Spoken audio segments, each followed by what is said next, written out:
What's up everyone, how are you all? Today we are back with another blazing Naruto story. What if Naruto was banished and Konoha begged for his forgiveness? If you enjoy, then please like, share and do comments. And also check the description to original creator of this beautiful creation. A pair of light brown eyes looked up at the sky. A small soft sigh left the woman's lips. She turned her gaze down to the village that she fought to protect. A blonde ninja instilling the will of fire she thought was gone. But now that will of fire has long been extinguished since the banishment of said blonde. She had grown to love the boy like her own brother, even a son that she never had. He gave her a feeling that she hasn't felt since the death of her little brother, something that she thought she would never get to feel again. Another sigh left the woman's lips. She spent most of her time now at the old Senju compound drinking her life away. A year after Naruto was banished, she stepped down as the Godem Hokage and let someone else take over. She didn't care who took over, it could be Uchiha Sasuke and she still wouldn't care. She had lost all love the village once held 5 years ago.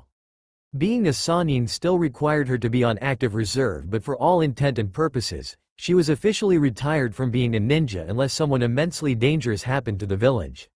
A small cough broke Tsunade out of her thoughts. The blonde woman turned her head and eyed her black-haired apprentice, Shizune.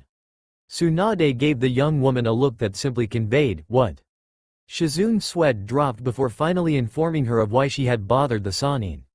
"Tsunade-sama, the council wants you to attend their latest meeting." "Are they requesting or demanding?" "Demanding, Tsunade-sama." Tsunade let out another sigh. Ever since the fourth Hokage, Namikaze Minato, retook the mantle of Hokage after he and his family emerged from hiding away to protect his wife and new children from assassins and various plots, the council has been gaining more and more power over the years, mostly the civilian council. Under Sarutobi, the council had some power but overall were there to advise the Hokage and give input on matters regarding the Shinobi Council. When she came into power, she let the status quo be. Towards the tail end of her reign, the civilian council grew bolder and bolder. Under Minato Namikaze, the civilian council was now arrogant, thinking that they had the same power and authority as the Shinobi Council. Minato unknowingly let the council run rampant, unaware that he was a weak ruler in this regard. "Fine," Tsunade groaned out. She had been afforded the luxury of not having attending many council meetings since her retirement. The blonde had never liked them in the first place. Shizune gave the former Hokage a nod and quickly left the room. Tsunade stood from her sitting position. She quickly balanced herself, her vision spinning widely due to the alcohol she had consumed this night. After the woman's vision stabilized, Tsunade picked up the glass flask that was set on the table and shook it. She frowned when no sake was inside. Her frown deepened when she silently left the room.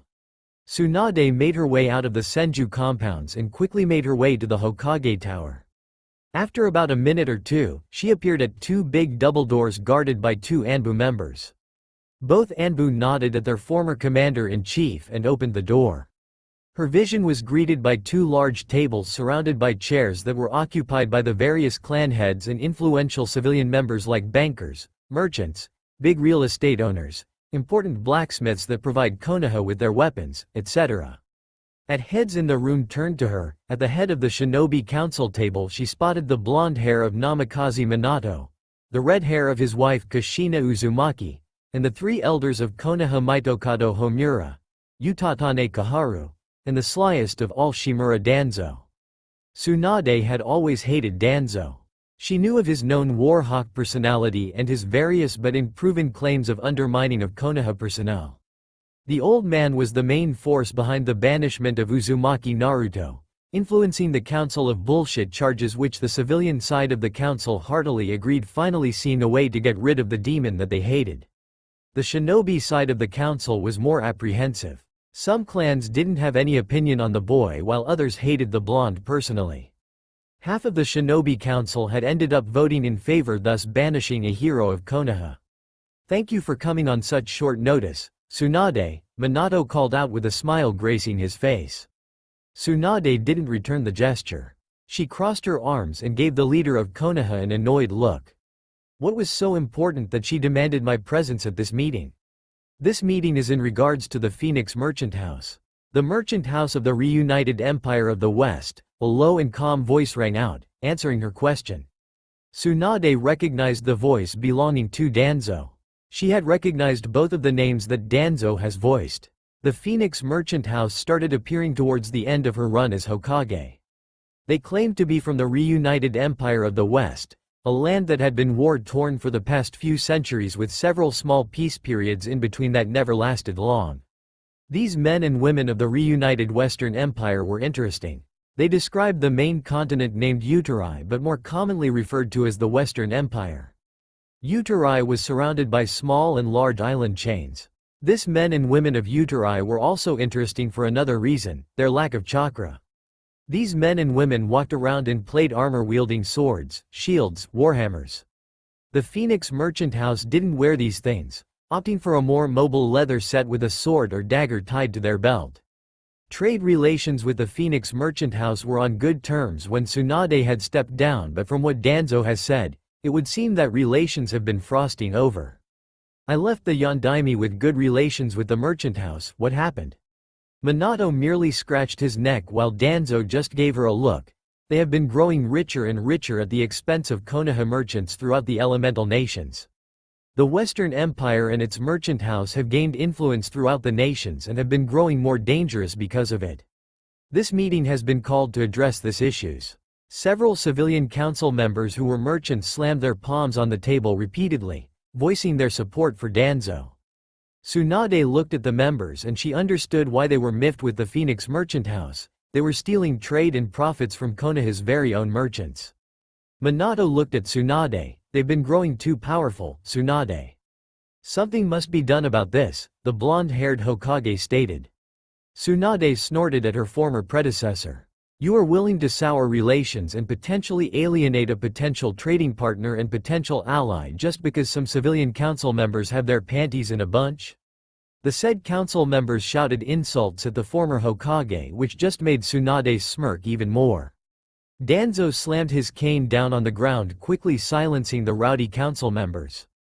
Even so, we must meet with this reunited Western Empire and assess their threat level for ourselves.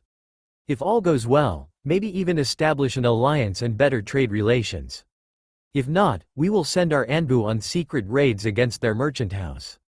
All in agreement? Minato looked concerned while Tsunade gave a disappointed look towards the once great Hokage. It would seem he was merely a shadow Hokage with true power residing with Danzo. Uzumaki Kushina also looked a bit concerned, but not as much as her blonde husband. Most of the civilian council voted in favor while most of the shinobi council voted no. Danzo saw this and gave some of the clan heads a look that promised them a thorough questioning. Danzo quickly tallied up the votes and let a tiny smile fall on his face. The motion passes. Minato and I will pick the diplomatic group that will travel to the Utari. I, Homura, Kaharu, and Minato will accompany the diplomatic mission. They need to see that we are taking this mission seriously. Tsunade snickered in her mind. The diplomatic mission to be taken seriously? Danzo didn't intend that from what she knew of the man. She thought that Danzo was accompanying the group along with the highest officials of Konoha to trick the Western Empire into thinking that Konoha had the best intentions. She knew Danzo never had the best intentions of another nation in mind. Tsunade crossed her arms again and gave the elders and Minato another annoyed look. It seems I was never needed here in the first place, she stated with an annoyed tone attached to her voice. Danzo shook his head in response. You are coming along with us, Tsunade. We want you and your apprentice, Sakura, to evaluate the medical training of these Westerners. Tsunade silently growled at the mention that she was accompanying the group along with the mention of her former student. She refused to teach Sakura just because the pink-haired girl was always abusive to Naruto and was one of the reasons for his banishment. Unfortunately, the council would have none of it and forced the girl on the medical nin. She was forced to teach the Banshee medical ninjutsu. The girl would always demand Tsunade to teach her all of Tsunade's secret medical ninjutsu, saying she was speaking with the authority of both councils. Tsunade merely snorted and laughed at her insane demand. The best medical nin in the world would never teach her secrets to the pink-haired Banshee. Of course, this led to Sakura stomping her way to the council to complain like a 5-year-old complained to their parents when a sibling took their toys. The council demanded that she teach this young medical prodigy the secrets to her techniques, but Tsunade refused every time, saying that no one in Konoha wasn't even remotely worthy of learning her secrets. This enraged Sakura. Her sensei just told her she wasn't worthy to learn her sensei's secret techniques and that she wasn't a worthy student. Ever since then, the relationship between the two women was icy. The council would force the girl upon Tsunade whenever she would volunteer at the hospital in the hopes that Tsunade would change her mind and do what's best for Konoha. Tsunade always refused the girl, and the girl would huff in anger but leave to do her clinical rounds. Her thoughts were broken in much a similar way as when Shizune broke her out of her thoughts earlier. Kushina walked up to the medical nin and smiled. Kushina had always viewed the blonde-haired woman as a sort of mother figure. Unfortunately for Kushina, Tsunade detested the habanero. Both Minato and Kushina abandoned a 3-year-old Naruto after they were finished sealing the soul of the Kyuubi into the young Naruto and the chakra into the newly born twins, Namikaze Uzumaki Nami and Namikaze Uzumaki Menma. They cited growing assassination plots by Iwa and Kumo along with various clans in those respective lands. They announced that they sealed the Kyuubi into Nami and Menma and that nothing was sealed into Naruto. Both parents had hoped that this would make Naruto be seen as useless, thus inconspicuous. It worked, at the great expense of Tsunade's relationship with the two parents along with a newly banished Naruto who learned of his heritage when he was told by Tsunade shortly after his banishment. Tsunade asked if Naruto wanted to take the Namikaze name. Naruto's response was to spit upon that name and saying that they were no family of his. Do you think the West will be receptive? Tsunade shifted her vision to Kushina and frowned. If the Emperor knows any of the deeds that Konoha has committed, then he won't, she replied. Kushina gave a sad frown. Like Minato, she viewed Naruto's abandonment as a necessary thing for the protection of her family. Aside from that, he can surely see that we've much to offer, no? Minato butted in. Tsunade shook her head. If this Emperor rules this mysterious continent, then he needs nothing from us. It's a continent. Both parents gave the blonde a look of confusion. Both Minato and Kushina were hopeful that they could build a diplomatic relation with the reunited Western Empire. Are you sure bringing Danzo along is wise, Minato? Kushina asked with a low voice. Minato only nodded. His actions may seem dark, but I firmly believe he is doing what is best for Konoha, something I want as well. Tsunade frowned at that. Danzo has you wrapped around his finger, doesn't he? By giving him more power, you're only dooming Konoha further, you fool. Tsunade only grunted at her response. The former Hokage turned and readied to leave the room when Kushina was preparing another question. Tsunade's opinions of her former friends were at an all-time low, and she knows nothing can bring that back up. If only you were here to pick up the mantle I left, Naruto? Uteri, United Western Empire, Kazoo City. A woman in black and brown leather armor stood in a dark alley. 2 guards in white, silver armor stood at the entrance of the said alley. The woman read the piece of parchment in her hands, her grip tightening around the corner. You're sure this is correct, Godfrey? The now named Godfrey scratched his goatee and nodded. It would seem they're coming here, Kara, the old man replied. Kara growled, then teased, they'll never learn, huh? Godfrey gave a dark chuckle but grew silent after a second or two. Shall I inform the royal guard? Yes. Inform High Archon Dalius as well. His mages will be useful as scouts. At once. Hand of the Emperor, Godfrey quickly left with his 2 guards. Master of Whispers Kara stood there for a minute contemplating the repercussions of the upcoming visit. She knew her Emperor was originally from this, Konoha, and that this village banished him simply for doing his job. A frown slowly made its way onto her face. Kara let out a sigh and quickly left the alley. Her vision was met by Kazoo City, the capital of the Western Empire. It was the base of one of the most powerful warlords during the reunification war, but was swiftly conquered by the Emperor when he used his chakra. The city has only grown since the Emperor made the city the center of his power base. Kara swiftly made her war towards the royal keep. She ignored the several disgusted stares that were aimed at her. Elves were still seen with prejudice since they declared for the Emperor. Most civilians or even most humans have never seen an elf. Her people were an isolated one. The Elven Kingdom's borders were always closed to non-elves. Kara sneered at some of the humans who were giving her looks, finally acknowledging them. Most of them quickly turned away from the Master of Whispers' gaze. Arriving at the royal keep, she was greeted by several royal guards guarding the first gate. They eyed her and nodded. The metal gate slowly opened and she walked towards the second gate, which was also opened for her. Her vision was greeted by the courtyard where several of the royal guards training with other guards. Several kids ran around the courtyard, the offspring of some of the high-ups of the royal guard. Kara, a voice yelled at her. She turned and gave the teenager that was running up to her a smile. The dark skin and pointed ears of this teenager quickly identified her as a dark elf, a bastardized version of the elves. Lane gave the elf a big smile. Kara returned it in kind. The dark elf history was one of tragedy. They were a bastardized version of her own race, something the elves didn't take too kindly. An elven king decided to massacre the dark elven people, leaving few of them left, thus making them quite a rare sight. When is the emperor coming back? The teenager asked. Several days. There are still some holdouts from the reunification war that he has to deal with. He comes back from the north once they fall. Uteri, North Provinces, Siege of Stormholm Castle. The royal legions surrounded Stormholm Castle, catapults slinging large boulders at the castle walls while the Mage Legion bombarded the walls with their arcane cannons. Several captains shouted orders to their units and legions while the royal contingent stood at the back of the legions surveying the siege. Naruto. Parley? A woman asked. A man with long blonde hair tied into a ponytail and two bangs at either side of his face with light scruffy facial hair was sat on his warhorse, regal golden armor glinting against the light of the sun. The young man eyed the siege and grunted. We offered them to surrender and no one would be harmed. They spat on my offer and promised that they would kill me. Continue the siege, Korra. Korra eyed her emperor nonetheless. She nodded. She pulled on the reins of her horse and rode to several of the legions to inform the generals of her emperor's order. Naruto let out a weary sigh. He hated doing this. He gave the people of Stormholm an option of peace but they declined. He needs to show the northern provinces that he wasn't playing around. A loud boom resonated throughout the battlefield. Naruto turned his attention to the source of the boom. The western wall was collapsing from the barrage of the mage's arcane cannons. His legions gave a roar of triumph. Several of the soldiers close to him looked at him for orders.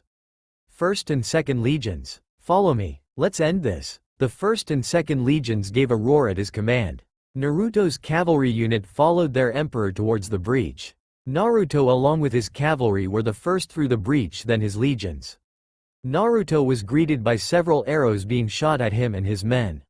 Naruto teased, mages, archers, he yelled, pointing at the men on the balconies wielding bows. The mages that accompanied the two legions nodded. Purple circles appeared under the mages' feet and within 2 seconds, several purple arcane bolts appeared and flew from the hands of the mages at the archers. The archers screamed in pain while some of them ducked in vain. The balcony collapsed, burying the archers under stone rubble. Naruto turned his attention to the balcony on the keep. Standing there was Lord Stormholm. The man had a grim expression on his face. He knew that he had lost. Lord Stormholm reached from inside the room that housed the balcony and pulled out a white flag. The man waved it around. The soldiers seeing this slowly dropped their weapons and surrender. Naruto raised his hand and gave the order for his two legions to stop attacking. The order made its way through the two legions and to the main royal army. The catapults and arcane cannons slowly stopped, leaving an eerie silence. Naruto turned back to the lord and eyed the man from afar. Do you yield? Naruto yelled. I do, Emperor, the man replied, bowing his head. Lord Stormholm's men kneeled to their new emperor. Naruto teased. Men, take Stormholm into imprisonment. Any man that resists the surrender, kill them. His legions yelled several, yes sirs, before they moved about in securing the castle. The lord looked worriedly at Naruto. Your Highness, I have surrendered. Why am I being dragged into imprisonment? Why kill my men that resist? I gave you an option to surrender, you and your men spat on that. I need to make an example out of you to show the other northern provinces that I will not tolerate rebellion, Naruto yelled across the courtyard. The lord nodded sadly. He had gambled on this battle and he had lost. Naruto. Korra yelled, entering the breach and stopping beside the young emperor roughly, our soldiers are fighting resistors. A raven arrived with a message for you.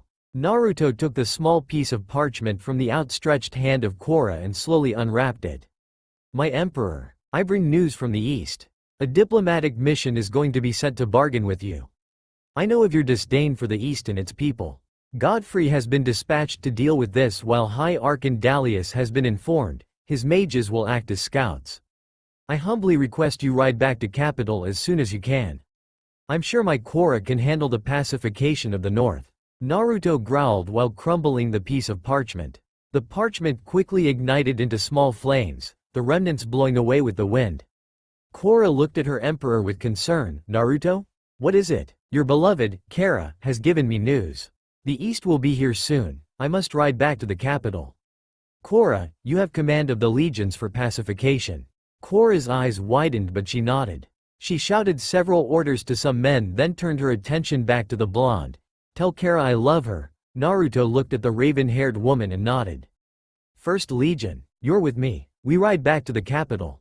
The diplomatic mission consisting of Danzo, Kaharu, Homura, Tsunade, Minato, Kushina, Kakashi, Sakura, Sasuke, Kiba, Hinata, Shikamaru, Neji, Tenten, and Rock Lee entered Kishi Harbor. The stench of fish and the sea wafted through the fishing village. All three elders scrunched up their noses at the odor that resonated throughout the air. Kiba gagged. My nose, the Inazaka commented. Troublesome? The annoyed voice of Shikamaru replied. Off in the distance was the ship that they had contracted to take them to the Western Empire. It was docked in the port, several Western Empire men working on its deck. Up at the helm stood a middle-aged woman who was shouting orders at the men under her command. One of the sailors whispered into the woman's ear and pointed toward the Konoha nen. The woman turned her head in that direction and frowned. So, you are the ones that have hired me, the woman yelled across the pier. All heads of the Konoha group turned towards the source of the voice. The woman eyed each of the shinobi and grunted. Come on, I don't have all day for you people. What's your name? Kakashi asked curiously. Violetta, the now-named woman replied back. Several of the shinobi and kunoichi looked at the woman in confusion and fascination. The name, Violetta, was quite a unique one in the elemental nations, practically unheard of. Danzo observed the woman. She was dressed in leather and wielded 2 daggers at each hip. Her hair was a dark violet, a fitting color for the woman's name. Violetta felt the gaze of the one-eyed man. Her spine shivered at the one-eyed gaze. She looked at the old man from the corner of her eye. She felt quite uncomfortable in his presence. It was as if there was this cloud around the man, a cloud of deceit. Now, are you lot just going to stand there or are you gonna get on my ship? Anything to get away from this smell, Kiba whispered. The group slowly made their way onto the ship while several of the Westerners gave them a few stares. Most of the group stared back curiously. Aside from just stories and rumors, most of the elemental nations didn't know much about Westerners and their new empire.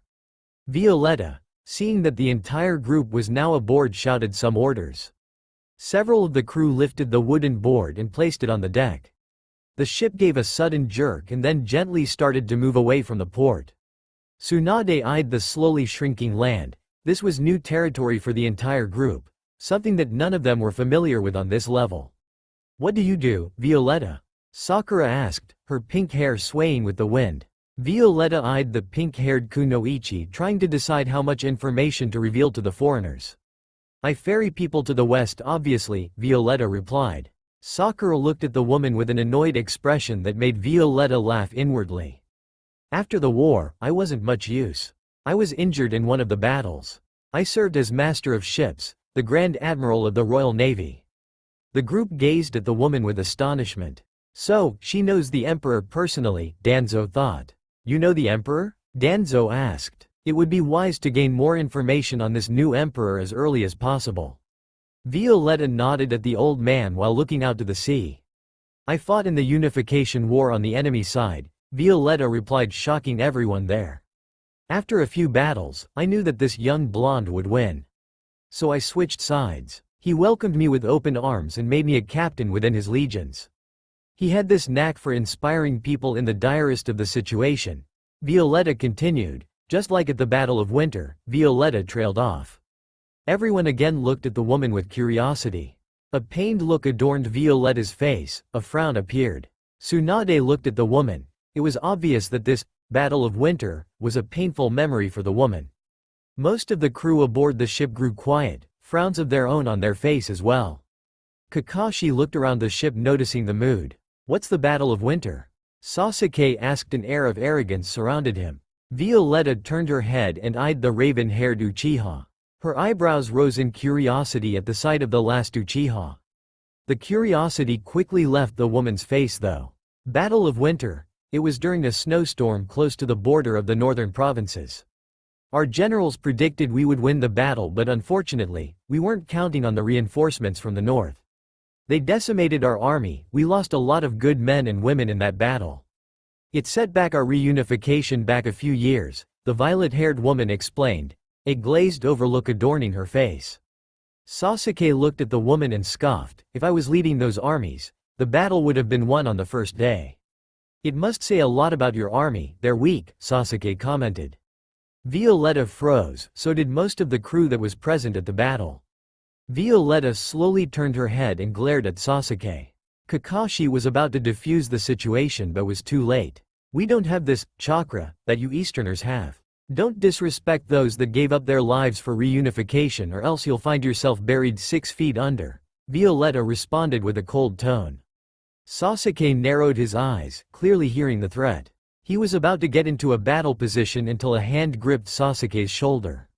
Enough! Kakashi yelled. HN, Sasuke replied. He shrugged off Kakashi's hand and left to be underdeck. Minato coughed. We're sorry for Sasuke. We didn't mean to insult your people's sacrifice. If you didn't mean to insult, then why did you shinobi say it? You should muzzle your dog, Konoha nin. Hey now wait a minute. You can't talk about Sasuke that way. Sakura screeched. Violetta laughed at the girl. Do tell why I can't? Sakura's face turned red. He's an Uchiha. He deserves respect. Violetta again laughed while Sakura's face turned even redder at how easy the woman dismissed her. Respect is earned, not given, girl. Do well to remember that, Violetta stated, her eyes narrowing at the pink-haired girl. The stare sent a small shiver down Sakura's spine, quickly standing down from trying to defend Sasuke. What would it take to get an alliance with the Western Empire? Minato asked. I do not know. Quite a lot if I'm remembering the Emperor correctly. He has quite a low opinion of you, Konoha nin. Why? Danzo asked, narrowing his eyes. Violetta shrugged. I don't know. He never told me anything aside from that he dislikes you lot.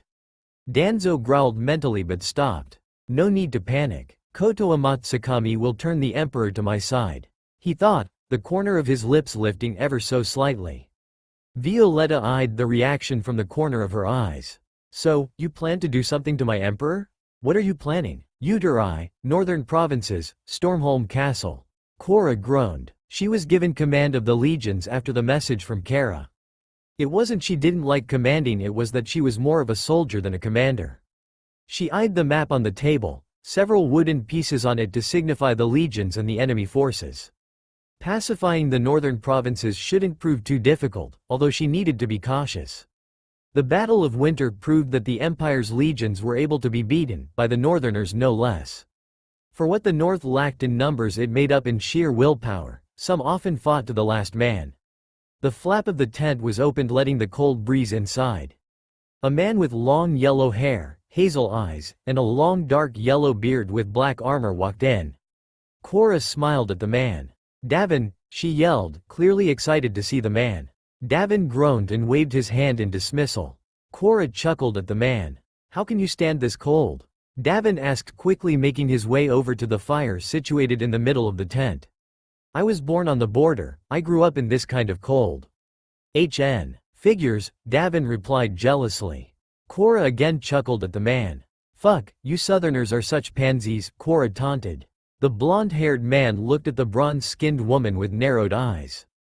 Pansies. Yes, pansies. Davin drank some wine from a drinking pouch. I remembered why I don't like you commanding me, Davin stated. Korra shook her head with a smile. Davin put his drinking pouch away and turned to the bronze-skinned woman, his face turning serious. How are we? Korra gripped her chin in concentration. We took Stormholm. Getting rid of resistors at the moment. After that, we march further north and take Varnby City. Taking their main trading city? Could work. What are their forces looking like? Scouts report some troop movements. It seems they're consolidating at Hajulheim Castle. Davin froze at the mention of the castle. Korra looked at the man in confusion. What's wrong? Davin looked at the woman with a hard gaze. You don't know about Hajulheim, do you? Korra looked at the man in confusion again. Magical runes? No, Davin replied, shaking his head, nothing magical about it. The Northerners actually built that fortress in a strategically advantageous location. It blocks the only pathway further north. It's surrounded on either side by mountains. The only way to siege the castle is from the front. Korra shook her head. Then that's what we'll do. You don't understand, unless you know any dragons, that castle can't be taken. It hasn't fallen to enemy hands for over 200 years, Davin informed the woman. Korra frowned. That would certainly change her plans. She had never been this far north. Shit. Yeah, shit, Davin replied sarcastically. Any major cities or castles north of Hajulheim? Davin scratched his beard. Aside from the kingdom of Legivan, no, Davin replied. Korra nodded at the man. Then we'll take Varnby first. Hopefully, they'll surrender after they see they can't do much against us. That arrogance is gonna get you killed one day, Korra.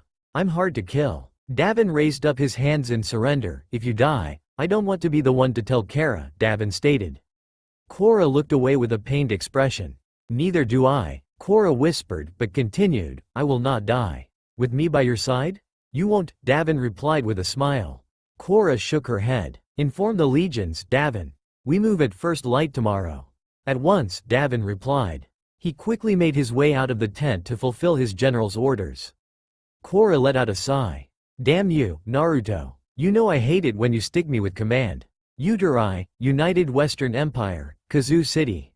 Godfrey looked over Kazoo City. He watched the citizens going about their day. He remembered when his emperor had conquered the city. It was a fairly quick takeover, the previous holder dying in battle. Godfrey was broken out of his thoughts by the sound of footsteps. Godfrey, a melodious voice called out. Godfrey turned his head and was met by one of the more recent additions to the court of the emperor, Lady Emmeline, a member of the House of Preverg in the south. A distinguished house who held land to the south and once called themselves kings. Godfrey had figured the woman was here to gain the favor of the emperor and to arrange a marriage with him. The old hand knew the game House Preverg was playing. He himself disliked the house to the south. They declared neutrality in the reunification war, but once they saw that warlord Naruto was going to win, they declared for him. Lady Emmeline, Godfrey replied. He turned to face the woman. Her red flowing hair and sparkling blue eyes accompanied by freckles adorning the woman's face stared back at him. To what do I owe the pleasure of your company? When will the emperor return to the capital? The woman asked, her eyes gazing at the old man. Godfrey eyed the woman in return. Kara has sent a message to the emperor. He should arrive soon, Godfrey replied. Emmeline frowned. Please do inform me when he does arrive. I have something for him. Godfrey narrowed his eyes at the retreating form of the redhead. Emmeline passed Kara on her exit. Kara turned her eyed and stared at the woman. She turned back to Godfrey with a raised eyebrow. What was that about? I dislike that woman, Godfrey replied, shaking his head. Kara nodded slowly. I do too, but you need to be somewhat careful. She is the daughter of Cresseler, Kara replied. Godfrey frowned at the mention of Cresseler. He had also disliked the man. Well, I have received word from my scouts. The First Legion is on the way. Should arrive roughly at the same time as the Easterners. You might need to place on the Emperor's behalf, Kara informed the man. Godfrey nodded. The hand of the Emperor gave him the same authority as the Emperor whenever the blonde wasn't in the capital. And the North? Kara sighed. Korra should be able to handle them. Naruto wouldn't hand off command to someone incompetent. I didn't mean to imply. It's all right, Godfrey, Kara cut the man off with a raised hand. Godfrey again nodded. He turned back to the view of the capital. What do you think the outcome from the Easterners coming here will be? Godfrey asked. Kara frowned. I don't know. This meeting is going to be a tense one based off of Naruto's feelings on the East. My spies within the Phoenix Merchant House have told me to be wary and cautious of a man named Danzo, Kara stated. Do you know who this Danzo is? No, but if my spies tell me to be cautious, this would have to be a dangerous man. Godfrey's gaze hardened. Have the royal guard surround whichever port they land on. Don't let any one of them wander. They'll be confined the diplomatic wing of the royal quarters. If anyone is found to be in violation of this, send them to the Netherlight. Kara froze. Do you think that is wise?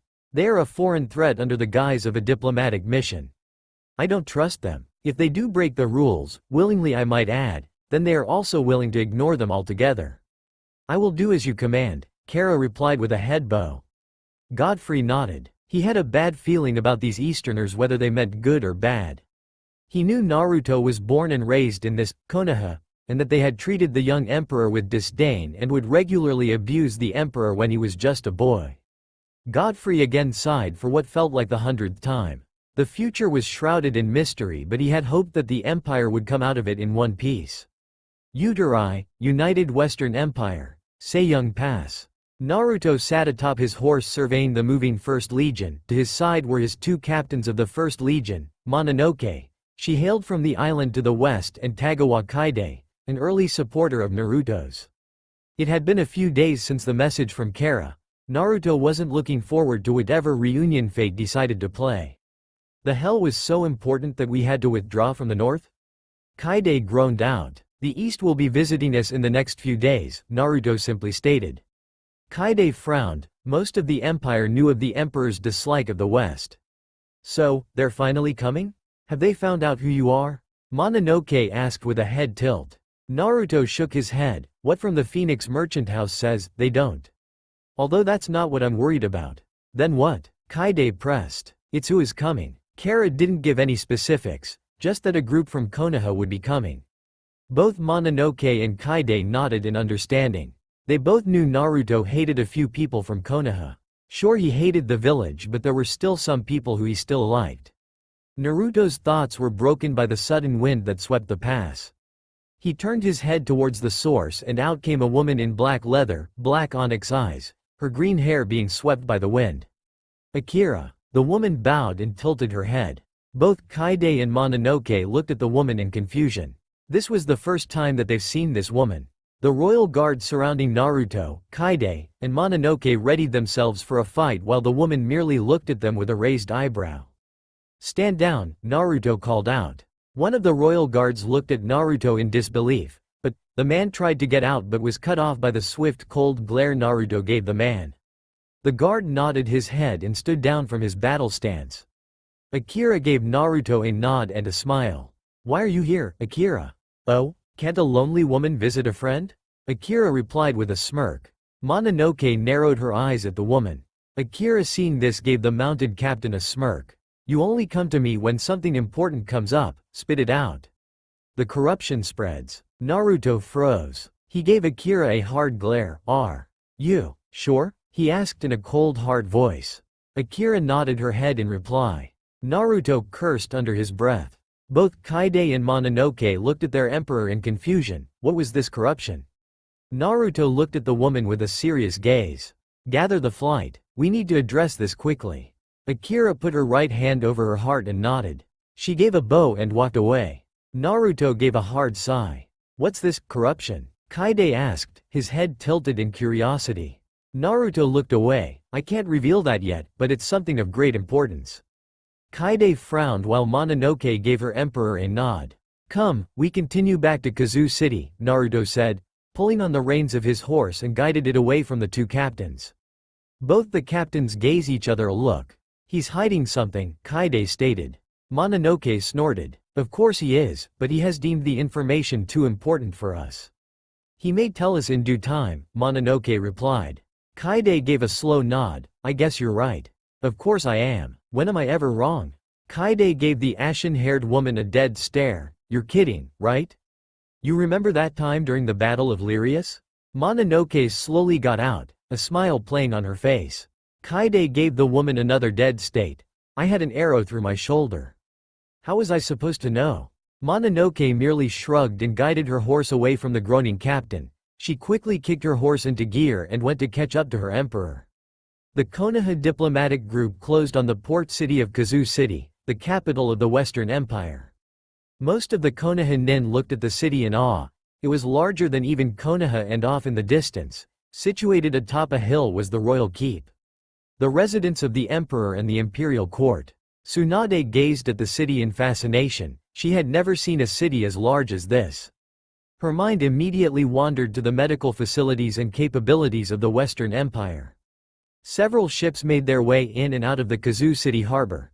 Violetta carefully guided her ship into port, making sure to not hit any of the outgoing ships and making sure to dock her ship very carefully. After a few seconds of maneuvering, the woman confidently guided the ship to one of the many docks that line the coastline. Several of the men on deck quickly went about their docking duties while Violetta let out a weary sigh. "Welcome to Kazoo City," Violetta yelled to the Konoha nin. Several of them merely nodded while taking in the sight of the city. Several of the sailors on the docks avoided Violetta's ship as if it was a plague. Violetta noticed this and wondered why. She would often be welcomed by the frequent visitors to the docks. That was when she saw several glints. She narrowed her eyes, then they widened. Did that brat seriously send the royal guard? I mean, it does make sense. Arg, Violetta thought, groaning. The royal guard moved in formation towards the violet-haired ship. Several of the Konoha nin swiftly went into their battle formation. They weren't expecting a fight this suddenly. By the order of the Lord Hand Godfrey, you are hereby ordered to follow us to the royal keep to meet Lord Hand. Several of the Konoha nin stayed in their battle formation to fight. Violetta sighed, Konoha, you should follow these orders or else. Several of the nin turned their head and looked at the woman with shock. Stand down. Follow what they say, Minato shouted, trying to ease the tension that was rapidly building. The group slowly nodded while slowly disengaging from their battle stand and formations. The royal guard slammed the ends of their pikes on the wooden dock, signaling the group to get off the boat. The diplomatic group slowly followed the orders of the royal guard.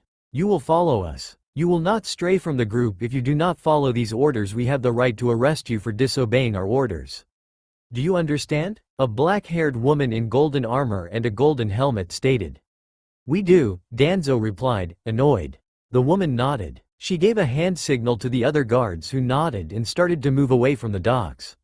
While making their way from the docks, the Konoha nin took in the sight of Kazoo City.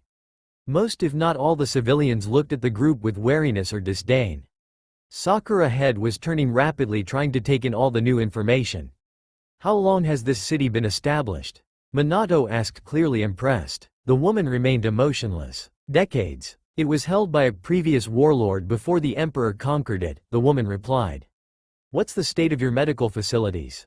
Sakura asked curiously. Tsunade was going to ask that question before her young apprentice got to it first. The woman shrugged, it works for us. Our methods might or might not be better than yours. It would depend, the guard again replied. Sakura nodded. She didn't know much of the West aside from what the Phoenix Merchant House told Konoha. The group continued to receive sneers from several of the citizens. The royal keep grew and grew the closer the group got to the castle. Arriving at the gate, several of the guards eyed the Konoha group with apprehension. The guards turned their heads to the raven-haired captain. Captain, the guard said, brought his right hand into a fist and placing it over his heart. The captain returned the gesture. The Lord Hand is expecting us, she stated.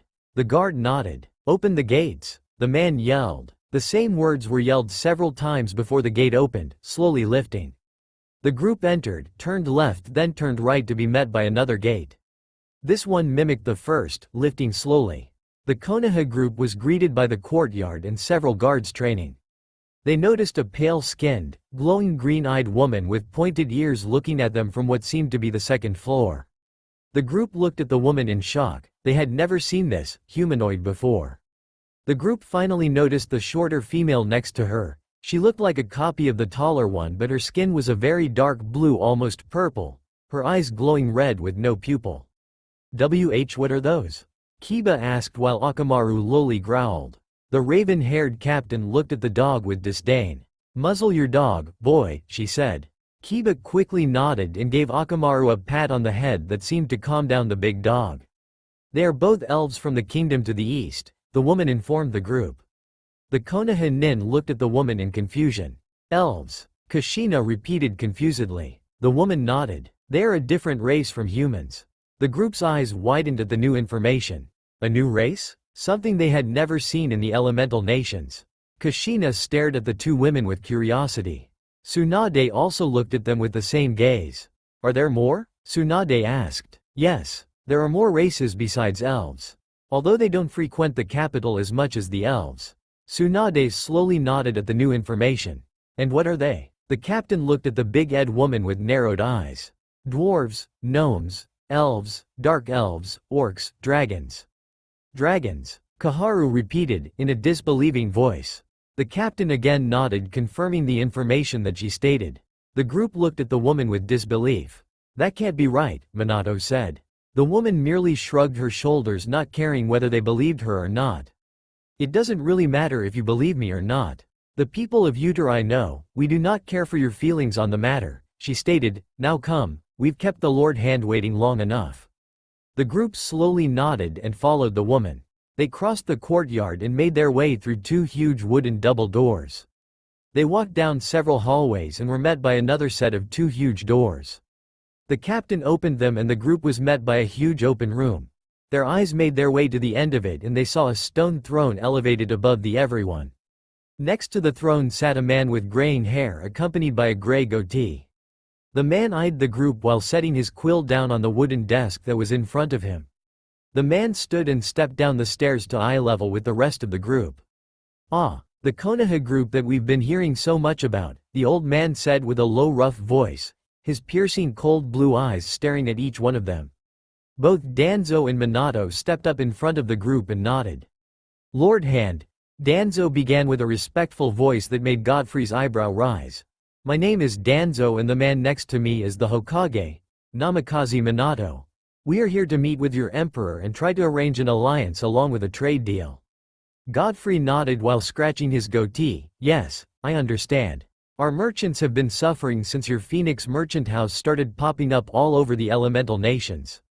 I think we can remedy this by working out a trade alliance, Minato said. Why work out a trade alliance when our merchant house is doing just fine?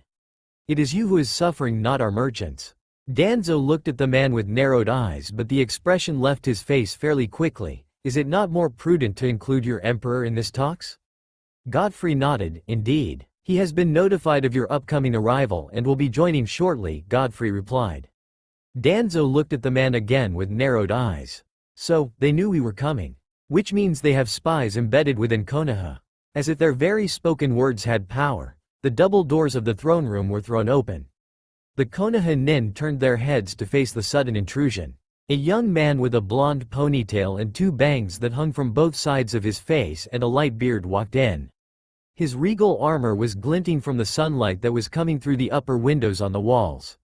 Surrounding the man were several soldiers who surrounded the blonde as if their life depended on it. All of them had their hands on the handles of their swords ready for anything that might threaten their emperor. The man ignored the group and made his way to the stone throne. None missed the way Godfrey bowed his head when the man walked past. The blonde sat down on the stone throne slowly and finally acknowledged the group with a simple stare. The soldiers quickly went into a formation. Two were standing next to the throne, two at the lower steps and one on the two far sides of the steps. One of the soldiers banged her spear on the stone floor and yelled out, "May I present, His Imperial Highness, Protector of the Flight, Archlord of Loreilly, the Great Uniter and first of his name, Emperor Uzumaki Naruto." The Konoha nin looked at the young man with wide eyes, none more so than Minato and Kushina. Naruto eyes the group with a hard stare. Thank you for dealing with them, Godfrey, Naruto said while looking at the old man. Godfrey merely bowed his head with respect. Of course. Now, why are you sure, Konoha? Nah. Naruto, Minato whispered. Naruto turned his head slightly to stare at the man. He knew what his father had looked like from the Hokage monument and the picture that was hung up in the Hokage office. The man before him looked like an older version of the man in the picture. Yes, Hokage? Naruto replied in a cold voice. Minato flinched at the tone. Danzo disregarded Minato's expression and stepped up to address the young emperor. Naruto, you will address His Imperial Highness by his proper title of Emperor. The woman with the spear interrupted. Danzo gave the woman a cold stare but nodded. Emperor Naruto, he corrected himself. Naruto nodded. Like we have informed your advisor, we are seeking an alliance and trade deal that would benefit both of our nations. Naruto nodded slowly. He gave Godfrey a look that the old man understood. The man walked up the emperor's side and whispered something the Konoha nin couldn't hear. Naruto never looked away from the group while being informed. Godfrey pulled back while Naruto nodded. My lord Hand informs me that our merchant house has been hurting your merchants. That is correct. He also informs me that we should not care whether or not you are hurt because of our profits, Naruto replied. Danzo and the group gave the old man a look that Godfrey only returned with a smile. Danzo sneered at the man. While yes, you can think like that, a trade deal would be more beneficial to us in the long term. We are also offering an alliance that we have written up along with a trade deal right here, Danzo replied. He turned to accept a scroll that was handed to him by Homura. Godfrey walked up to the one-eyed man and took the scroll, then returned back to the emperor's side. Sochi? Naruto looked at the source of the broken whisper. A red-haired woman that had her shaking hands clutched together. Kushina looked at her son with tears streaming down her face. She had not seen those whisker marks since the Kyuubi's ceiling. Yes, Uzumaki-san? Naruto replied with an indifferent tone. Kushina swallowed her emotions and shook her head. You will be housed in the diplomatic wing of the royal district. You will also be under guard. You don't trust us? Sakura asked with a frown. I only trust Tone in your group, Naruto replied, turning his gaze to Tsunade. The blonde woman gazes back at the young emperor, a small smile. There are some of you I would never trust, he further stated, looking at Danzo and Sasuke. I don't need your trust, Dobi, Sasuke replied with his Sharingan activated. Several of the guards gripped their swords. This only made Sasuke get into a fighting stance. The royal guard responded by drawing their swords to protect their emperor. Enough, Naruto yelled. But, Your Grace, one of the guards tried to get out. I said, enough, Naruto emphasized the 3 words. The guard slowly nodded and sheathed his sword while the remaining guards followed suit. Sasuke looked at Naruto and the guards in disdain. A wise choice. I would have hated to slaughter you and your guards. Do not worry. You wouldn't have gotten within 10 feet of me. This made Sasuke growl. Naruto waved his hand. Now leave. Several guards will escort you to the diplomatic section. You are not allowed to leave the section unless given permission by myself or my Godfrey. Do you understand? Several of the Konoha nin looked at the blonde as if his request was ludicrous. Minato quickly nodded at the emperor's offer. Yes, Your Grace. Naruto turned his head and gave the same guard who escorted the Konoha group from the docks a look that the woman understood.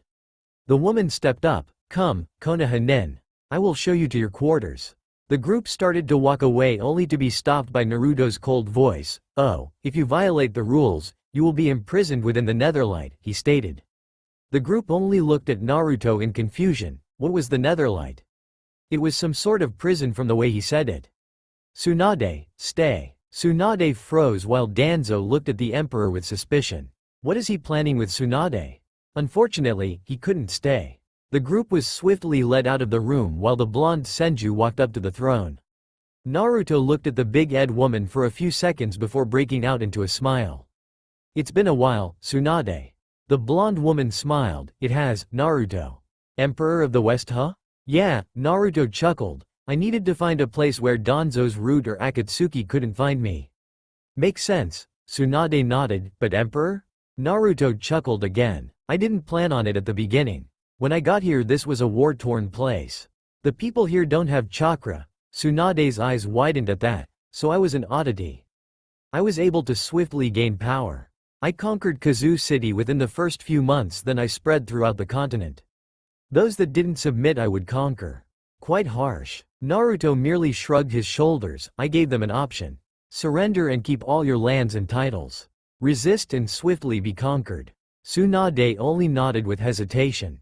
This Naruto was different than the one she last saw. She studied his features. The young man was sporting a light beard with long hair tied into a ponytail. His bright cerulean blue eyes still the same as they were, but with a slight glint, as if he had experienced things no one should.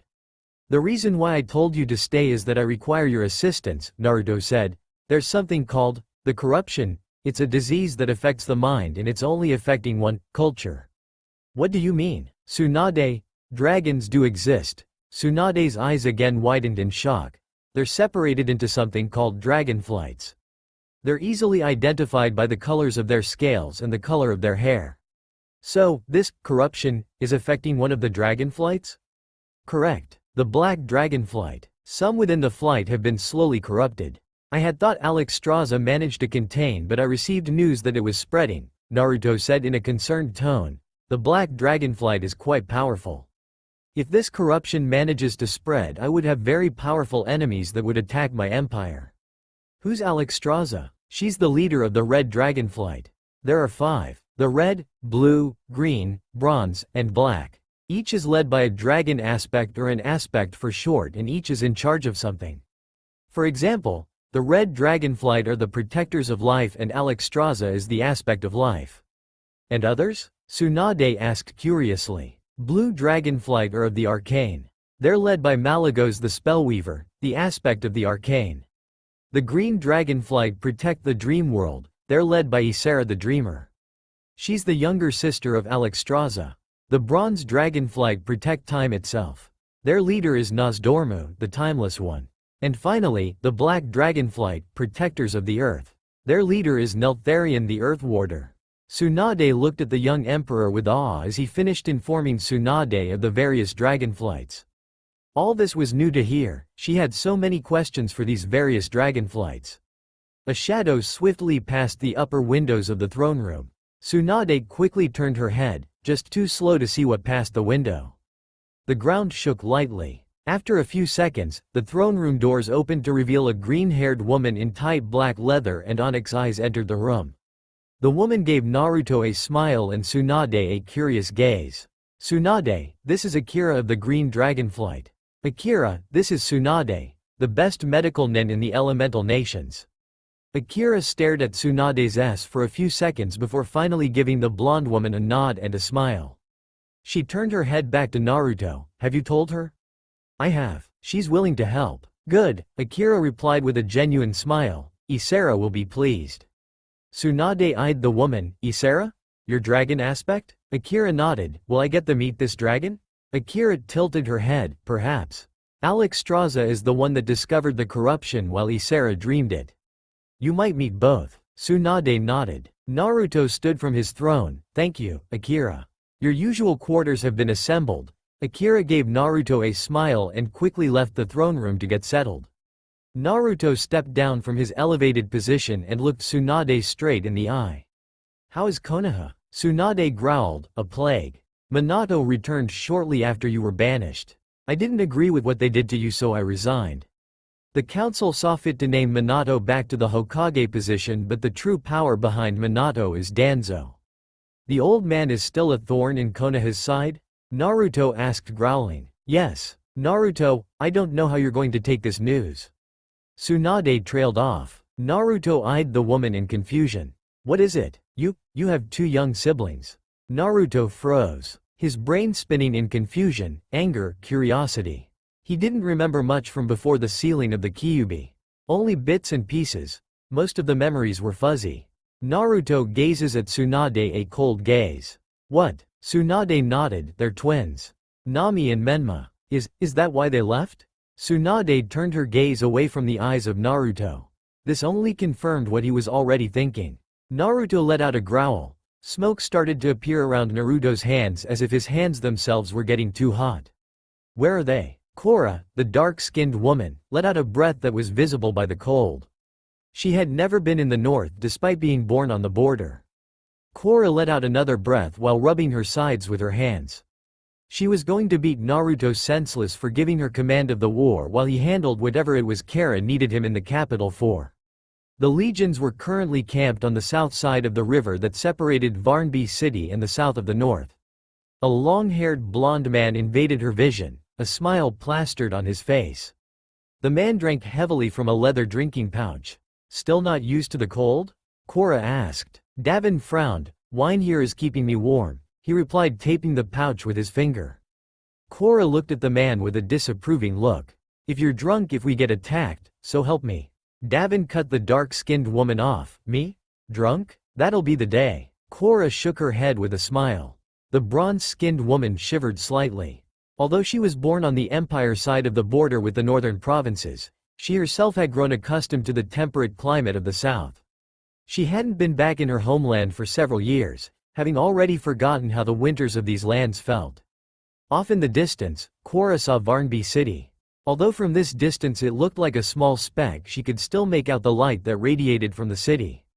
She had only been in that city when she was a small girl, her father taking her on a trip for supplies that would help them survive the upcoming winter. As a little girl, she was in awe of the size of the city and all the citizens that were going about with their daily lives. Now, a decade and a half later, she was going to conquer the city on behalf of her emperor. Davin saw the pained expression that adorned the face of the woman. "What's wrong?" "These are my countrymen," Korra responded painfully. "I was born on the border but I still interacted with these people." Davin looked away from the woman.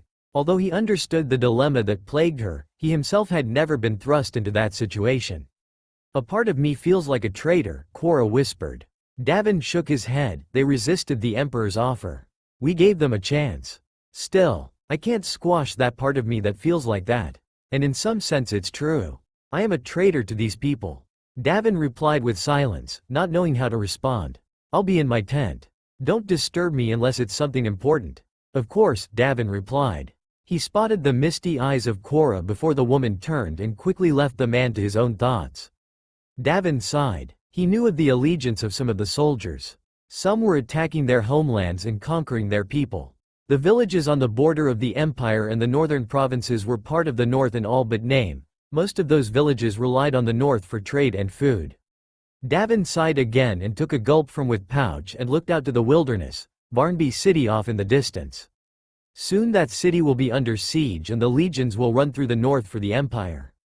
Flashback 15 years ago, northern border.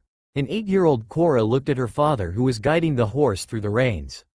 The main trading city that they always visited before every winter, Barnby City, off in the distance. Korra's eyes sparkled with fascination every time she laid her eyes on the huge city. Robert turned his head and gazed at his daughter, smiling at the giddy nature she was displaying. "Excited?" Korra nodded rapidly, which made Robert chuckle.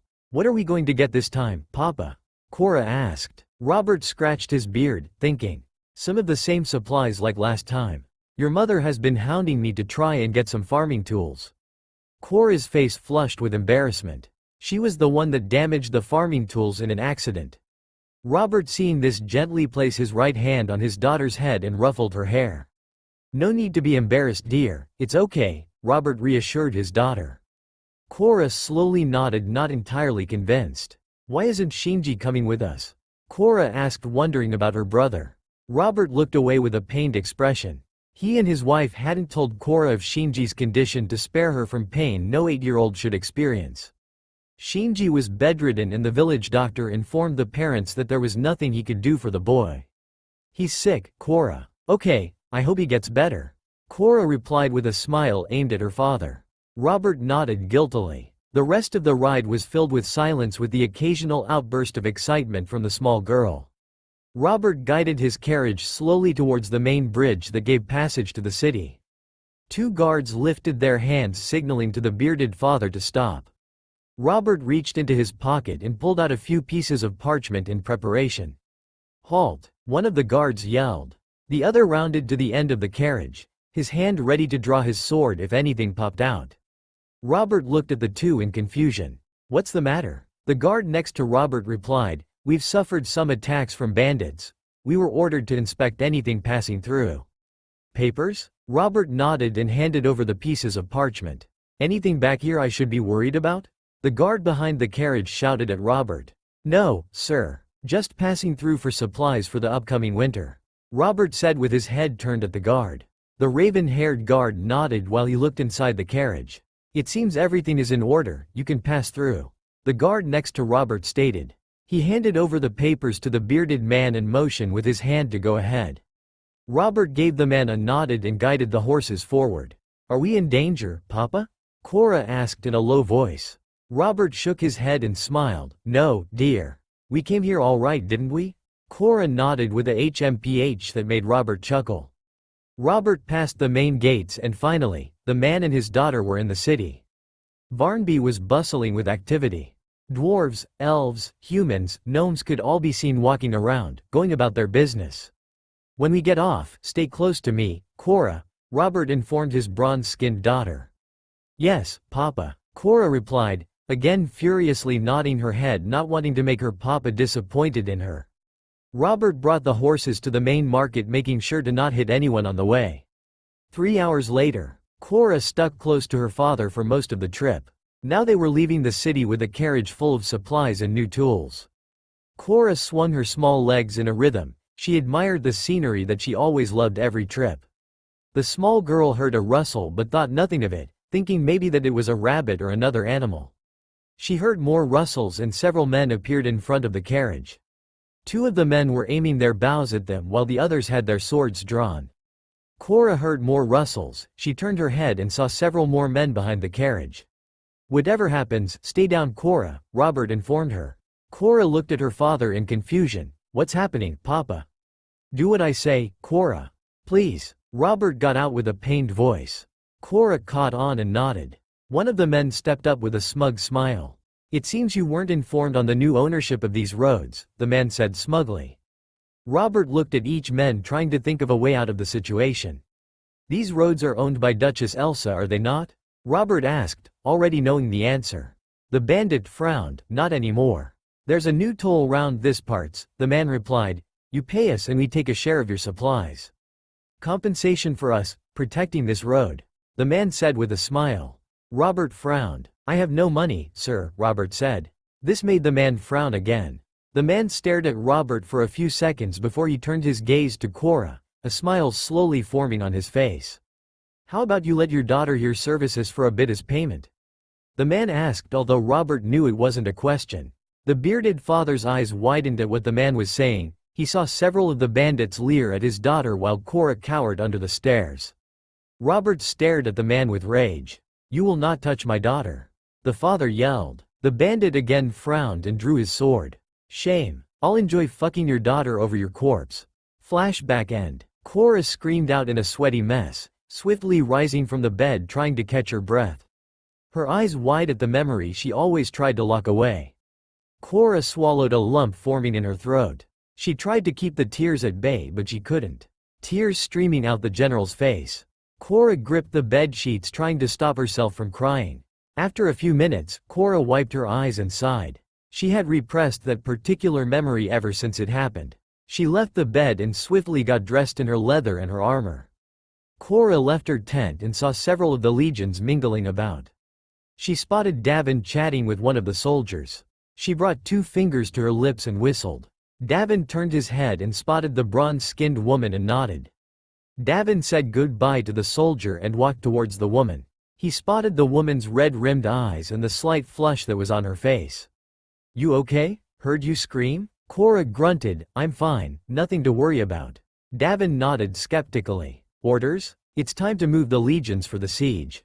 Davin nodded while he gripped the handle of his sword. At once, Davin replied and quickly left to inform the captains of the respective legions. Cora looked off into the distance and spotted the small speck that was Varnby and her gaze hardened. "I'm sorry, but my emperor has ordered me to pacify you." "I'm so sorry, I hope you don't look down on me with shame, Papa." Cora thought with a sad frown. She shook her head and followed Davin down the hill. The next few days will be an interesting few. Kurama looked out throughout the village with interest. The last time she was here in her own physical body was when she was controlled by a man she hated. The last time she was here but not in her physical body was when she was still sealed inside the blonde-haired ninja she had to come to love. The mysterious let out a sigh before turning her attention back to the said village. She saw the bustling village with disdain in her eyes. The villagers were a happy bunch, not a thing weighing them down. The residents of Konoha were a bunch of hypocrites by her standards. Her slitted red eyes surveyed the village, her enhanced vision making out each face and each slight movement they made. The woman's body started to glow a bright red, her body growing smaller and smaller until she transformed into a small red fox. She sniffed the air trying to find 2 particular scents. Once she locked onto them she let out a smile and quickly made her way towards them. Kurama ran and jumped from building to building making sure to avoid the streets because of the civilians. Kurama stopped and huffed. Off in the distance in a training ground she saw a blonde-haired amethyst-eyed boy along with a red-haired blue-eyed girl teenager training together. The girl was out of breath while the boy sported an arrogant smirk. "I beat you. Again," The blonde girl huffed. "Shut up, Menma," the girl said, clearly annoyed. The boy again smirked quite arrogantly. "I'm just better than you, Nami," Menma replied. "I clearly got the genes." "With how stupid you are." "Doubtful," Nami whispered. Menma eyed Nami with a frown which the girl caught. "What?" "It's true. We all know I'm far smarter than you," she said. Menma muttered something about lying and stupid girl. This only made Nami smirk. After a few seconds, the smirk disappeared from Nami's face and was replaced by a frown. "What do you think Tu-san and Ka-chan are doing in the West?" asked Nami. "I don't know, to be honest," replied Menma while scratching his head, "but I overheard a meeting. They said that the West doesn't have chakra." Nami laughed. "Really? Why the hell don't we just conquer it?" "I don't know," replied Menma, giving a shrug. "A few ninja squads and we can kill them pretty easily," Menma offered with an arrogant laugh that Nami herself returned reluctantly. Kurama was off in the distance, silently seething at the pair of Uzumaki Namakazes. They were openly talking about slaughtering her new home and the people that resided in it. "Come on, Nami. Let's go get some ramen," Menma shouted with a wide smile. At the mention of ramen, Nami returned the smile with a wide one of her own. Ramen was a quick way to cheer her up and a quick way to her heart. The siblings quickly left the training ground and made their way to the infamous Ichiraku ramen. Nami knew that her brother and herself weren't really welcomed at the ramen stand, but they were allowed to eat there simply because they were the children of the Hokage. The reason the siblings got for the cold demeanor that often accompanies the owner and his daughter was because of their older brother, Naruto. Both the siblings knew of their older brother, although they had never met him. They were told that he was a hero and was the reason the siblings were alive today. Nami herself wanted to thank her older brother, but just before she got to Konoha he was banished. Nami was initially confused. If he was a hero, why was he banished? No one had told her why. Apparently the reason behind the banishment was an S-ranked secret. She had oftentimes asked her mother or father the reason behind it, and the only thing she got out of it was a pain expression on their face and a refusal to answer. Nami let out a sigh. In front of her stood the ramen stand. Menma entered first, lifting the cloth flap, and gave a smile to the man behind the counter. Nami followed her brother. The man ignored the pair, instead finding interest in attending to another pair of customers. Brother and sister sat there for a few minutes before the man approached them with a cold stare. "What can I get you?" asked Tucci. "How are you doing, old man?" yelled Menma with a smile on his face, oblivious to the obvious disdain the man held for the siblings. Nami shook her head softly. There was something that her brother never had. He had a hard time picking up on the emotions of others. "2 miso ramen soup for me, old man." "Chicken for me, thank you," said Nami softly. Tucci gave the young girl a softened look. Tucci disliked the pair. He disliked the blonde-haired boy more than the girl. The girl accepted her fate and took whatever coldness Tucci threw their way. Something about them made him look at the girl in a different light. "Coming right up," replied Tucci. Kurama was laid down on a rooftop opposite the ramen stand, her two pawns on top of each other while she laid her hand on them. She stayed still, silently observing the pair. From what she gathered, Nami shared her brother's arrogance a small bit, while Menma the more arrogant one in the family. He was nice, but something inside the boy gave Kurama a bad feeling, as if something was under that personality.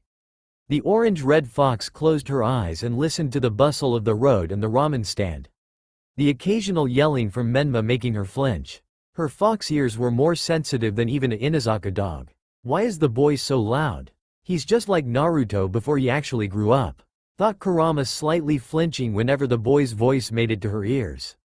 Her eyes moved slightly, her hearing catching the voice of a woman and the labored breathing of a man. "Why do we still serve them?" yelled the girl, her breath huffing from yelling. "They're the Hokage's children, Ayame. What would business be like if we suddenly banned them?" Tucci tried to reason with the girl. Ayame bit her lip and slightly nodded. "I don't like them, they hurt him," stated Ayame in a soft whisper. Tucci grabbed his daughter in a hug and squeezed. The girl gripped her father's chef shirt, her body slightly shaking. I know. But if we banned them we'll most likely lose our business," Tucci said with his arms wrapped around his daughter. He felt Ayame nod, and with that he pulled back and put a smile on his face. "Now go, we still got customers to serve. I'll take the Hokage's children." "Thank you," Ayame whispered softly again. She walked off to grab some bowls to pour ramen into. He hated seeing his daughter like. He knew Ayame regarded the young blonde-haired knucklehead as a surrogate younger brother, and the news of his banishment hit her hard. She was angry at all the ninjas that walked through Ichiraku Ramen, particularly the Konoha 11 and the Jonin instructors. Ayame knew they had a role to play in the banishment of the sweet young blonde, the blonde's own family more than any other. How could his family just sit by and not rescind Naruto's banishment? They just sat in their huge clan compound and stayed a happy family while their oldest child was likely suffering out on his own. No home to his name and no one to protect him. Ayame wiped a few unshed tears and huffed, trying to calm herself down. If she ever saw Naruto again, she didn't know how she would react. All she knew was that she would be a crying mess and would hug the sweet blonde to death. Kurama across the road sensed the emotions being emitted by the woman. She was glad someone cared for her beloved. The fox smiled, "At least he always had the two of you. I'm glad you were there for him, even if you couldn't do anything about his banishment." Uteri, Kazoo City, Western Empire. Naruto had ushered the big-eyed blonde woman into a room behind the throne room and looked at the woman. Akira was long gone by now, something about attending to her children. Naruto looked at the blonde in a silent fury. "What do you mean they have children?" yelled Naruto, slamming his fists down on a table that had a map and several wooden figures. Tsunade flinched slightly at the tone of the blonde. "They were born on the night of the Kyuubi attack," replied Tsunade, her head tilted in confusion. "Don't you were young at the time, but you should still have some memories." Naruto looked at the woman, then closed his eyes. He tried to pry into his memories of that time, but all he was getting was fuzziness. The blonde emperor growled at the unwillingness of his memory. "I can't remember," yelled Naruto. "It's as if someone just wiped my memories with a cloth and smeared them." Tsunade looked at the emperor with curiosity. She tried to think of what was causing this, but she suddenly froze. No, no, no, no. Don't tell me you did that, Minato. If you did, I'm going to fucking kill you. Tsunade growled at her thoughts. This caught Naruto's attention. What is it? Do you have any ideas? Whispered Tsunade. You memories from before the Kyuubi attack. The blonde woman couldn't finish. Naruto looked at Tsunade expectantly. He motioned with his hand to continue. Tsunade took in a breath. They might have sealed your memories from before the attack. The room stood silent for several seconds. Tsunade could feel the room getting noticeably colder and colder. Naruto gripped the wooden table with his hands, smoke rising from them while the smell of burnt wood filled the room. Naruto's eyes glowed a light purple while he gritted his teeth. Tsunade stared at the man worriedly. They dare seal my memories, screamed Naruto. The fire forming on hands formed. The wood crackled and turned black. The blackness radiated away from the source. The glowing purple eyes continued to grow in luminosity while his entire body shook with rage. Tsunade quickly gripped his forearm from across the table and shivered. His forearm was cold, but his hands were emitting fire. Calm down, Naruto, shouted Tsunade, trying to get through the emperor. We'll figure this out.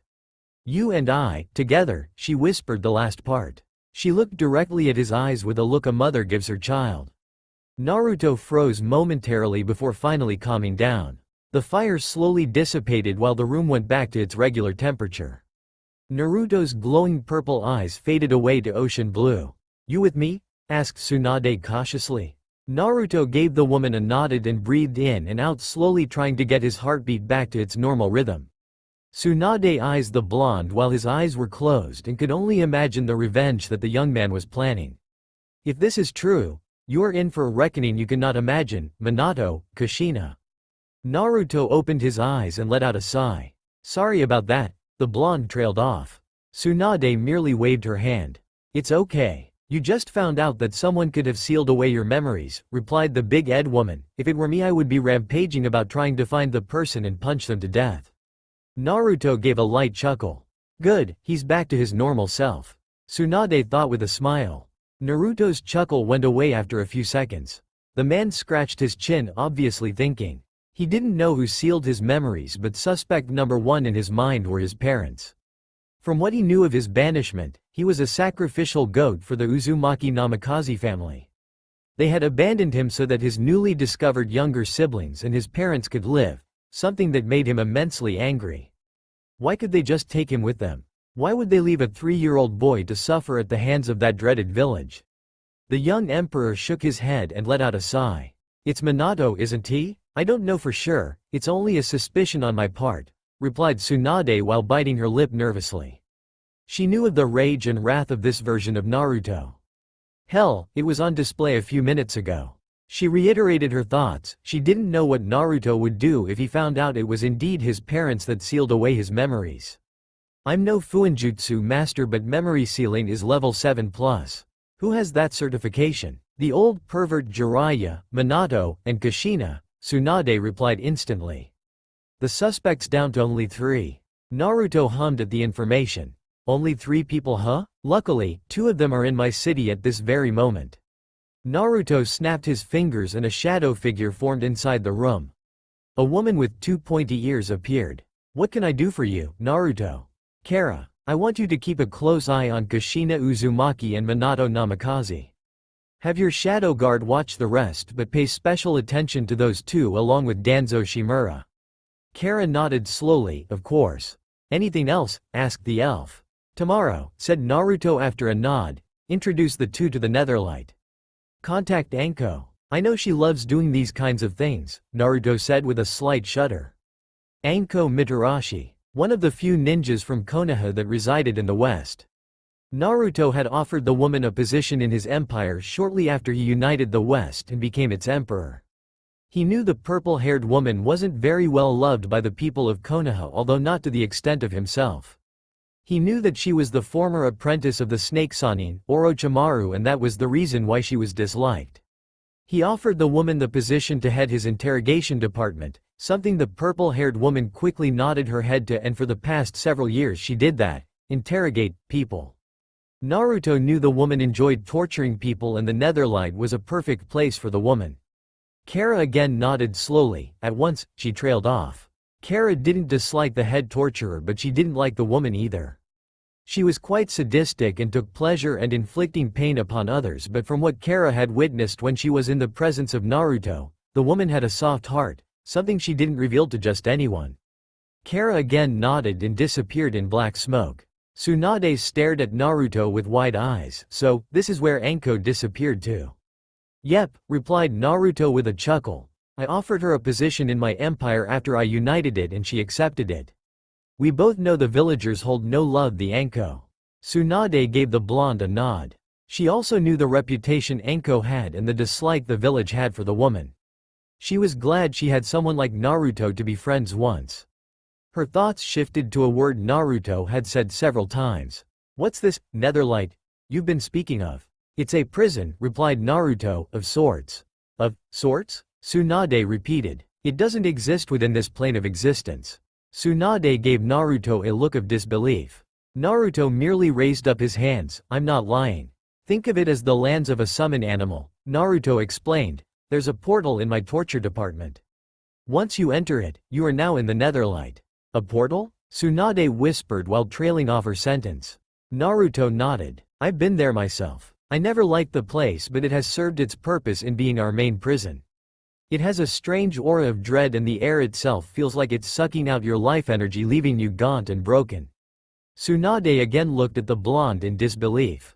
Oh, the times Tsunade herself could have used such a place. Naruto noticed the look once again and nodded.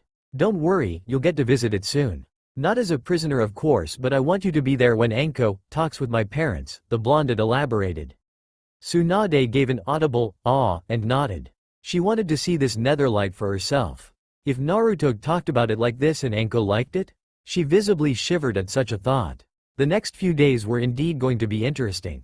That's all for now. If you enjoy, then please like, share and do comments.